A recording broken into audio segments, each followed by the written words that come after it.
O presidente do Banco Central diz que política monetária não será flexibilizada.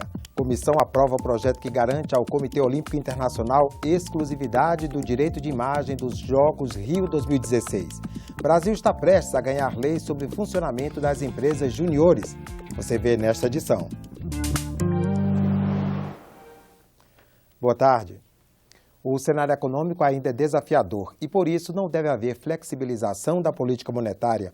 A afirmação foi feita pelo presidente do Banco Central, Alexandre Tombini, em audiência pública na Comissão de Assuntos Econômicos. Segundo ele, a previsão é de que a inflação feche o ano em 6,5%, no teto da meta definida pelo governo.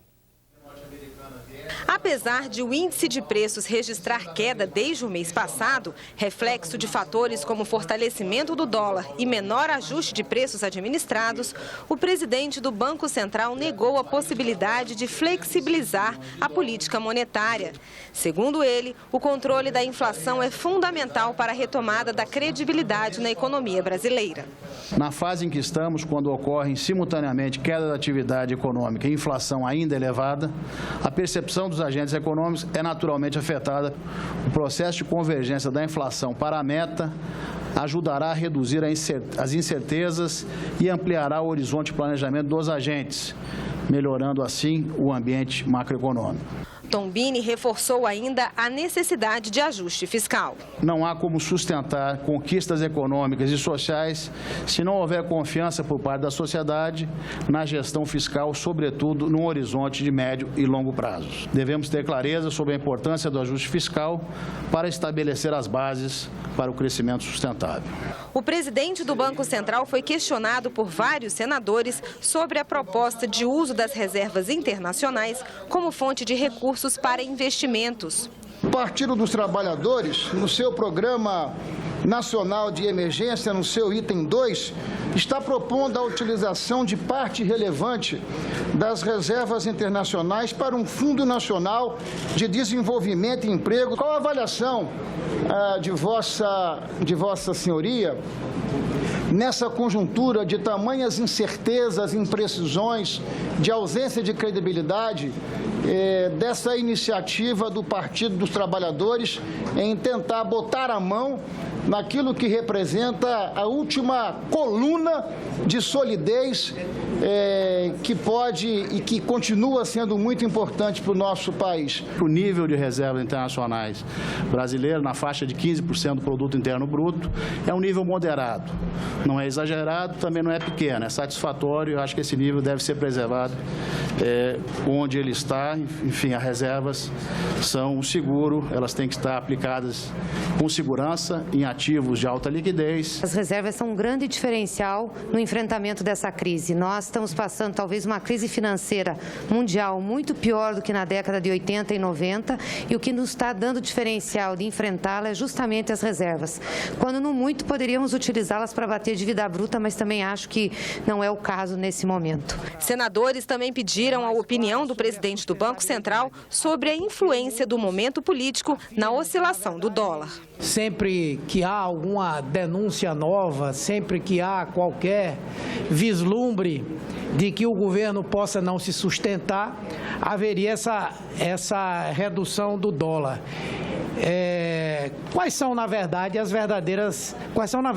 razões para essa queda que nós estamos vendo nesse momento? Agora, com essa ideia de uma normalização mais suave da política nos Estados Unidos, essas tensões cambiais, elas perdem força. Então, nós vimos o dólar perdendo força no mundo inteiro e isso também é refletido aqui dentro. Enfim, o dólar como uma variável financeira sofre impacto de um sem número de variáveis.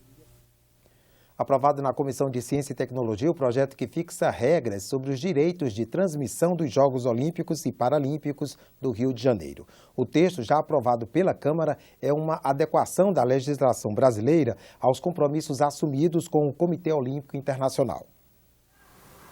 A proposta, que está sendo analisada por 3 comissões do Senado, trata de temas como venda de ingressos, medidas de proteção às marcas dos patrocinadores, detalhes sobre o acesso e permanência nos locais oficiais, sanções civis por danos e questões de comunicação, imprensa e radiodifusão, que foram analisados pela Comissão de Ciência e Tecnologia.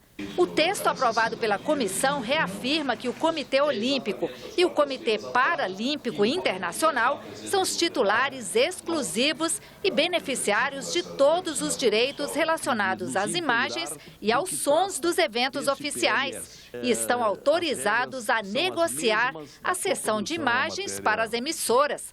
Os veículos que não pagaram pelo direito de transmissão poderão receber 21 minutos de imagens por dia, dos quais poderão usar 15 minutos. As imagens terão que ser disponibilizadas para esses veículos até 2 horas após o término das modalidades esportivas de cada um dos 3 períodos. Para cerimônias de abertura e encerramento dos Jogos Olímpicos, serão entregues aos veículos interessados 6 minutos de imagens. Esse projeto de lei que vem da Câmara, ele se inspira na regulamentação que aconteceu para a Copa do Mundo de Futebol de 2014 no Brasil. O projeto está sendo analisado também pelas comissões de Educação e Esporte e de Constituição e Justiça. Depois, segue para o plenário. O prazo para a votação termina no dia 19 de abril. A Comissão de Educação aprovou o projeto da Câmara que obriga a inserção da bandeira nacional nas peças de divulgação de projetos esportivos, paraesportivos e culturais, desde que tenham sido financiados com recursos públicos. Outro projeto da Câmara, aprovado na comissão nesta manhã, dá ao município de Castro, no Paraná, o título de Capital Nacional do Leite. Ambas as propostas serão ainda votadas em plenário. O Brasil deve ter uma lei para organizar o funcionamento das empresas juniores, aquelas formadas por estudantes universitários dentro das próprias escolas. O projeto do Senado passou pela Câmara e agora só falta a assinatura presidencial. O Brasil tem 1.200 empresas juniores. São projetos ligados a instituições de ensino superior em que o aluno aprende na prática o que precisa saber para entrar no mercado de trabalho. Só na Universidade de Brasília são 26 experiências desse tipo. No curso de publicidade, a 296 está na ativa há 20 anos. A presidente da agência é a Luísa, aluna do 6º semestre. Toda a parte de gestão, de projetos é feito pelos estudantes. Então, eles cuidam desde o administrativo financeiro dessa empresa até mesmo a parte de execução de projetos, que no nosso caso seriam as campanhas publicitárias. Hoje, cada instituição de ensino tem suas próprias regras para as empresas juniores. O projeto do senador José Agripino Maia unifica os critérios numa legislação nacional. O professor orientador tem a sua carga horária incluída na sua atividade curricular, o espaço físico é garantido pelas universidades e, com isso, as empresas juniores organizam estudantes de contabilidade, de arquitetura, de medicina, das mais diversas profissões, para, pela sua capacidade de iniciativa e pela sua capacidade empresarial, prestarem serviços. Pelo texto, as empresas juniores precisam estar ligadas a instituições de ensino superior, sejam públicas ou privadas. A gestão fica por conta dos estudantes, independente da direção da faculdade ou do centro acadêmico. Cada grupo deve contar com o acompanhamento de um professor para orientar as atividades. Só podem participar alunos matriculados no curso de graduação a qual a empresa esteja ligada.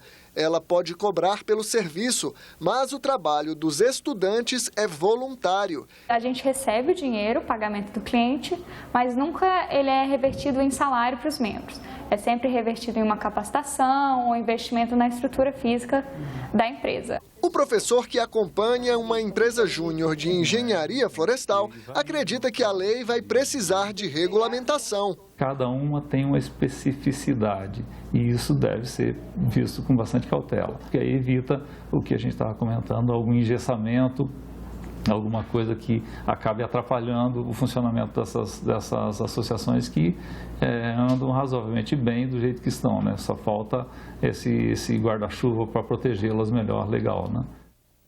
Daqui a pouco, às 15h para 15h, a CPI do futebol, que investiga a CBF e o comitê organizador local da Copa do Mundo de 2014, tem reunião fechada para a apresentação de documentação sigilosa em poder da CPI. Outras notícias na nossa página senado.leg.br/TV. Você assiste em instantes à sessão plenária. A partir das 4 da tarde temos a ordem do dia, parte da sessão em que os senadores discutem e votam projetos. Pode ser concluída hoje a votação da proposta de emenda à Constituição que isenta de IPTU os templos religiosos. Obrigado pela companhia e continue com a nossa programação.